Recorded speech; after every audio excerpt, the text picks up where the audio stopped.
Hello everyone, welcome to my channel. In this video we are going to discuss fractions and their common kinds. Okay, इस video में हम जानेंगे fraction किसे कहते हैं और इसके मुख्य रूप से कितने भेद हैं, इनको सीखेंगे। ओके, सबसे पहले हम जान लेते हैं जो फ्रैक्शन होता क्या है, फ्रैक्शन किसे कहते हैं। आप कह सकते हैं फ्रैक्शन जो है, fraction is a part of whole, fraction is a part of whole. अर्थात सपोज आपके पास कोई एक वस्तु है और इसे आप दो बराबर भागों में बांटते हैं। वर्क कीजिए, this is one object and it is divided into two equal parts. तब आप लगभग ये भाग जो आपका है ये एक पार्ट में आएगा और ये भाग दूसरे पार्ट में आएगा। तो ये भाग 1/2 है और ये भाग भी 1/2 है। This is one of the part that is called fraction. Okay, let us take another example. Suppose this is a object, मान लीजिए ये एक वस्तु है और इसे 4 बराबर भाग में बांटना है। तो 4 बराबर भाग में जब आप इसे बांटेंगे तो ये लगभग इस प्रकार की आकृति बनेगी। तो ये एक वस्तु को 4 भागों में बांटा गया है तो प्रत्येक भाग 1/4 कहलाएगा और ये भी 1/4, ये भी 1/4, यानी इसके सभी भाग 1/4 है। तो 1/4 एक फ्रैक्शन है। ओके, 1/4 क्या हो गया, एक फ्रैक्शन हो गया। ये दिखाता है जो ये एक का चौथा भाग, एक के 4th पार्ट को ये शो करता है। ओके, और फ्रैक्शन में एक बात और आप लोग याद रखेंगे, जो number that is on top is called numerator. Okay, fraction में जो भाग टॉप पर रहता है, ऊपर रहता है, न्यूमरेटर कहलाता है, और जो भाग नीचे रहता है बॉटम में वो डिनोमिनेटर कहलाता है। ओके, न्यूमरेटर को हिंदी में अंश कहते हैं। क्या कहते हैं, अंश। और डिनोमिनेटर को हिंदी में हर कहते हैं। तो आप कह सकते हैं अंश और हर एक फ्रैक्शन के 2 पार्ट होते हैं। ओके, अंश और हर एक फ्रैक्शन के 2 पार्ट होते हैं। ठीक है, समझ लिए फ्रैक्शन क्या होता है। और ये इसके डिफिनेशन को समझते हैं, इसकी परिभाषा को समझते हैं। A fraction is a number that can be represented in the form of p by q। अर्थात फ्रैक्शन वह नंबर है, फ्रैक्शन वह नंबर है जिसको p by q के रूप में रिप्रेजेंट किया जा सकता है। अर्थात जिसको p by q के रूप में लिखा जा सकता है। लेकिन इसमें कुछ कंडीशन है जो कि आगे क्लियर है। where p equal to whole number, जहां ये p अर्थात न्यूमरेटर एक होल नंबर होगा। न्यूमरेटर क्या होगा, होल नंबर। और होल नंबर होगा अर्थात आप समझ सकते हैं जो होल नंबर 0 से शुरू होके अनंत तक है, तो इसमें से कुछ भी यहां हो सकता है ऊपर p के जगह पर। Okay, but and q equal to natural number. q जो है वो क्या होगा, नेचुरल नंबर होगा। और आपको पता है नेचुरल नंबर किसे कहते हैं। नेचुरल नंबर 1 से शुरू होके अनंत तक है। अर्थात आप शॉर्टकट में कह सकते हैं जो नीचे जो है 0 नहीं होगा, q के स्थान पर 0 नहीं होगा। हाँ, ऊपर 0 हो सकता है। ओके, p इक्वल टू 0 क्यों, क्योंकि p जो है आपका होल नंबर होना चाहिए और होल नंबर में 0 भी आता है। ठीक है, तो इस बात को समझ लिए। अब आइए आगे देखते हैं फ्रैक्शन के कुछ कॉमन टाइप्स। ओके, फ्रैक्शन के कुछ कॉमन टाइप्स को आप देखते हैं।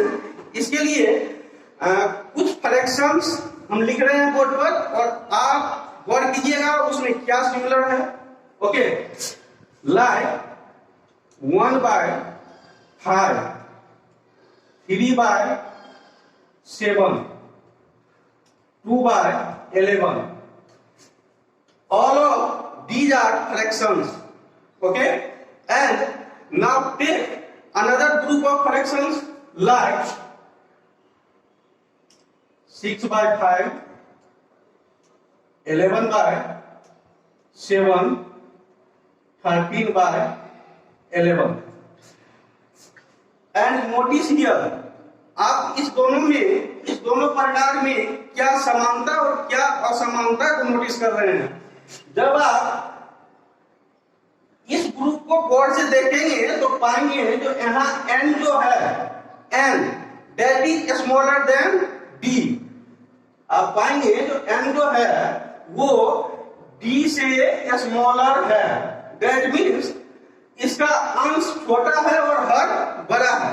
और इसके नीचे जो 3 फ्रैक्शंस लिखे हुए हैं एग्जांपल के रूप में, इस पर जब आप गौर करेंगे तो आप यहाँ पाएंगे इसके न्यूमरेटर बड़े हैं। इसके न्यूमरेटर क्या है? बड़े हैं। किससे? डिनोमिनेटर से। अर्थात इसके अंश बड़े हैं और हर छोटे हैं। ठीक है, तो वो सारे फ्रैक्शंस जिनमें n all the fractions where n is smaller than d, अर्थात where numerator is smaller than denominator, okay, all the fractions having a smaller numerator than denominators are called proper fractions. Okay, all the fractions having a smaller numerator then denominator is called proper fractions। अर्थात जहां n छोटा हो और d बड़ा हो वो proper fraction कहलाते हैं, और जहां n बड़ा हो और d छोटा हो ये इम्प्रॉपर फ्रैक्शंस कहलाते हैं। ओके, तो फ्रैक्शन के 2 टाइप को जान लिए हम। पहला है प्रॉपर फ्रैक्शन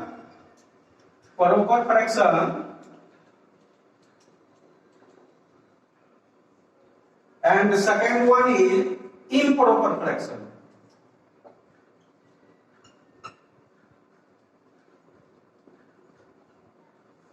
ओके, तो हम लोग प्रॉपर फ्रैक्शन और इम्प्रॉपर फ्रैक्शन को जान लिए, समझ लिए। इसको जानने के लिए न्यूमरेटर और डिनोमिनेटर को कंपेयर करके देखना है, जो क्या बड़ा है क्या छोटा है। एक और सबसे महत्वपूर्ण बात, all the proper fractions are smaller to 1। जितने भी प्रॉपर फ्रैक्शंस होते हैं वो सभी 1 से छोटे होते हैं।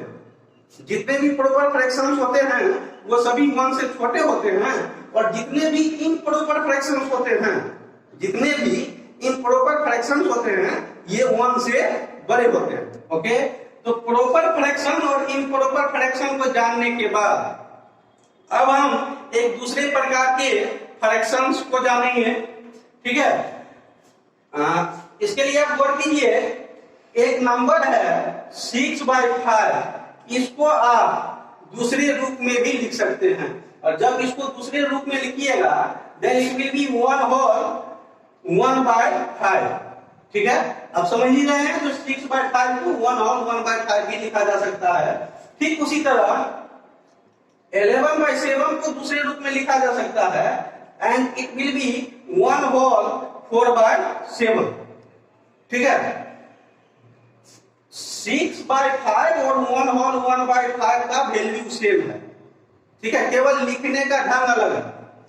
जस्ट लाइक 11/7 एंड 1/4/7, इस दोनों का वैल्यू भी सेम है, केवल लिखने का ढंग अलग है। तो जब इसको 6/5 के रूप में लिखा जाएगा तो ये इम्प्रॉपर फ्रैक्शन कहलाएगा। ठीक है, लेकिन जब इस रूप में लिखा जाएगा 1/1/5 और 1/4/7, तब ये इम्प्रॉपर फ्रैक्शंस नहीं कहला के मिक्स्ड फ्रैक्शंस कहलाते हैं। क्या कहलाते हैं? मिक्स्ड फ्रैक्शंस, जो कि फ्रैक्शन का ही एक प्रकार है, मिक्स्ड फ्रैक्शन।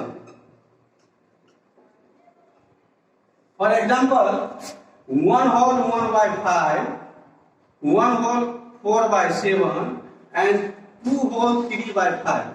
ठीक है, अब जानिए ये मिक्स फ्रैक्शन क्यों कहलाते हैं। मिक्स दैट मीन्स मिला हुआ, मिश्रण। तो एक्चुअली मिक्स फ्रैक्शन जो होते हैं ये नेचुरल नंबर और प्रॉपर फ्रैक्शन के मिश्रण को कहते हैं। अर्थात जैसे आप यहाँ कर दीजिए 2/3/5 में, तो आप पाएंगे जो 2 जो है एक नेचुरल नंबर है, और 3/5 स्वतंत्र रूप से जब आप 3/5 की चर्चा करेंगे तो 3/5 क्या है? एक प्रॉपर फ्रैक्शन है। इसी प्रकार जितने भी मिक्स फ्रैक्शंस होते हैं वो सभी किसके, जितने भी मिक्स फ्रैक्शन होते हैं उनमें क्या मिक्स होते हैं, अर्थात क्या क्या मिले होते हैं, तो उसमें नेचुरल नंबर और प्रॉपर फ्रैक्शन मिले होते हैं। ओके, मिक्स फ्रैक्शंस को समझने के बाद आइए हम अलग टाइप के एक और कुछ और फ्रैक्शंस को समझते हैं, जैसे 3/7, 5/7, 11/7। अब आप लोग इस टाइप के फ्रैक्शंस पर गौर करें। अब देखते हैं जो सभी फ्रैक्शंस के डिनोमिनेटर सेम है। ओके, सभी फ्रैक्शंस के क्या सेम है, डिनोमिनेटर सेम है और न्यूमरेटर अलग अलग है। तो फ्रैक्शंस का वैसा समूह जिसके डिनोमिनेटर सेम हो, आपस में बराबर हो, ये लाइक फ्रैक्शन कहलाते हैं। क्या कहलाते हैं, लाइक फ्रैक्शन। ओके, तो ये फ्रैक्शन का नेक्स्ट टाइप हो गया आपका लाइक फ्रैक्शन।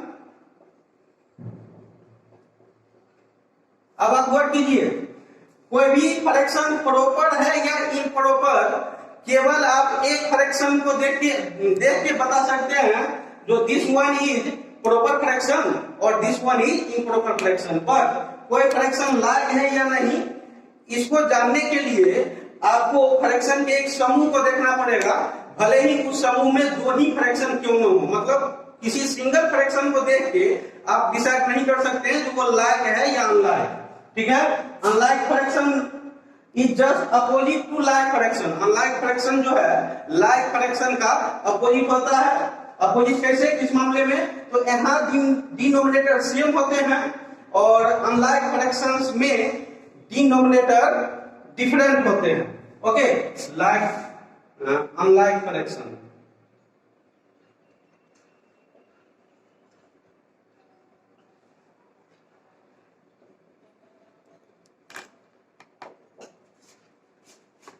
अनलाइक फ्रैक्शंस के एग्जांपल हो जाएंगे 5/6, 4/9,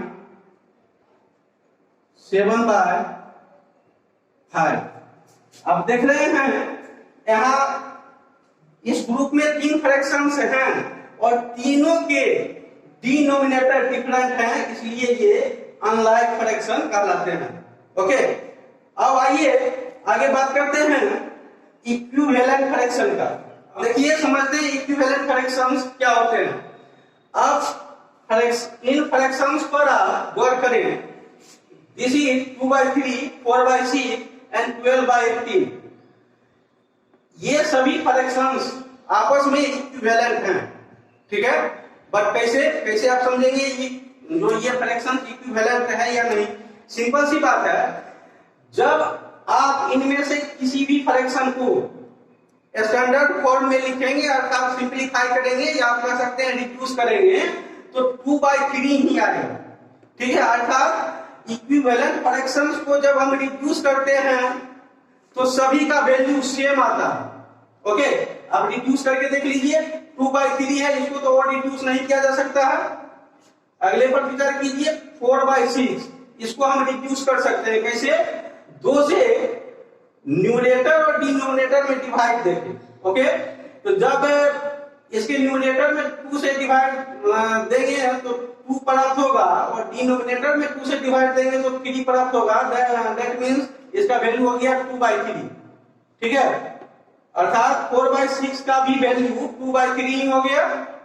अब आगे देखिए 12/18, जब इसको रिड्यूस करेंगे तो ये भी इसी फॉर्म में आ जाएगा, मतलब इसका भी वैल्यू इतना ही आएगा। रिड्यूस करके देख लेते हैं, 6 से डिवाइड दीजिए, 6 2 जा 12 एंड 6 3 जा 18। इस प्रकार हम कह सकते हैं 2/3, 4/6 and 12/18 are equivalent fractions.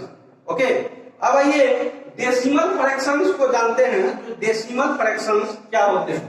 Okay,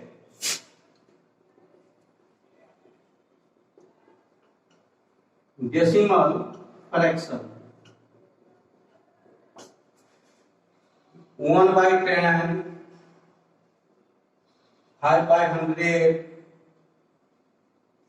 6/1000, ये सारे डेसिमल फ्रैक्शंस हैं और डेसिमल फ्रैक्शंस को समझना बिल्कुल इजी है, ठीक है। डेसिमल फ्रैक्शंस को समझने के लिए, जानने के लिए आप उसके डिनोमिनेटर पर गौर करें तो आप पाइएगा जो डेसिमल फ्रैक्शन का डिनोमिनेटर हमेशा 10, 100, 1000 या इसी प्रकार का कुछ होता है। इसी प्रकार का कुछ कहने का मतलब डिनोमिनेटर की जगह 1 के आगे 0 लगे होंगे। 1 के आगे क्या लगे होंगे? 0 लगे होंगे। भले ही एक 0 लगे हो, 2 लगे हो, 3 लगे हो, 4 लगे हो, 5, 7, 8 कुछ भी लगे हो, लेकिन 1 के आगे 0 लगे रहते हैं तो वो सारे डेसिमल फ्रैक्शंस कहलाते हैं। And at last we are going to know what is unit fraction. Okay, unit fraction. Unit fraction जो है इसको समझना और भी सिंपल है। इसमें और कुछ नहीं देखना है। इसमें देखना है यदि न्यूमरेटर 1 है तो वो फ्रैक्शन यूनिट फ्रैक्शंस कहलाते हैं। Okay, all of these are unit fractions because all these fractions have 1 as numerator. Okay, तो आज के वीडियो में हमने फ्रैक्शन किसे कहते हैं इस बात को जाना, अर्थात जिस संख्या को p/q के रूप में लिखा जा सके वो उस संख्या को हम फ्रैक्शन कहते हैं, जहां p जो है होल नंबर होना चाहिए और q नेचुरल नंबर होना चाहिए। ओके, और फ्रैक्शन के कॉमन टाइप्स को हमने जाना और समझा, जैसे प्रॉपर फ्रैक्शंस। प्रॉपर फ्रैक्शंस में न्यूमरेटर छोटा और डिनोमिनेटर बड़ा। इम्प्रॉपर फ्रैक्शन जिसमें न्यूमरेटर बड़ा और डिनोमिनेटर छोटा। मिक्स्ड फ्रैक्शन, मिक्स्ड फ्रैक्शन जो है नेचुरल नंबर और प्रॉपर फ्रैक्शन का मिला हुआ रूप है। ओके, लाइक फ्रैक्शन जिसमें डिनोमिनेटर सेम होते हैं, अनलाइक फ्रैक्शन जिसके डिनोमिनेटर डिफरेंट होते हैं। ओके, इक्विवेलेंट फ्रैक्शंस को भी समझा। इक्विवेलेंट फ्रैक्शन जिसको रिड्यूस करने पर वैल्यू सेम प्राप्त हो। डेसिमल फ्रैक्शन को भी समझा जिसके डिनोमिनेटर के जगह पर 10, 100, 1000, 10,000, 1 लाख इत्यादि जैसी संख्याएं हों। और यूनिट फ्रैक्शंस को भी समझा जिसके न्यूमरेटर 1 हो। ओके, तो now we will meet in our next video. Thanks.